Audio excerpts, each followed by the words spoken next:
Do you think that you will be admitted into paradise without being tested like those before you? They were afflicted with suffering and adversity and were so violently shaken that even the messenger and the believers with him cried out, "When will Allah's help come near? Come. Indeed, Allah's help is always near." That is verse 214 of Surah Baqarah.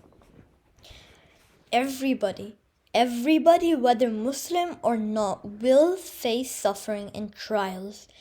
But it is those who are patient and face it with faith and stay steadfast who will succeed. Suffering is a fact. We will all face it in life.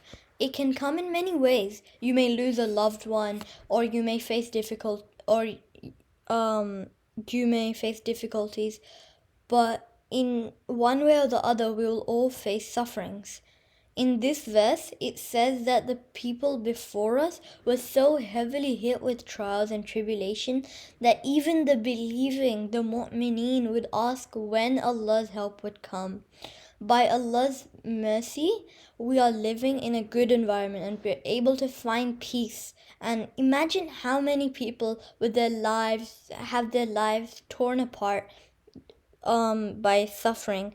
They include orphans, the malnutrition people, the homeless people, people who have to beg on the streets, etc., etc.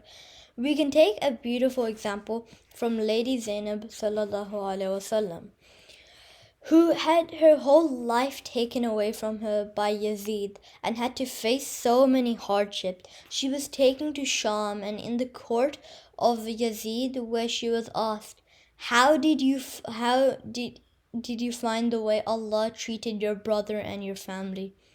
She replied with confidence, I saw nothing but beauty.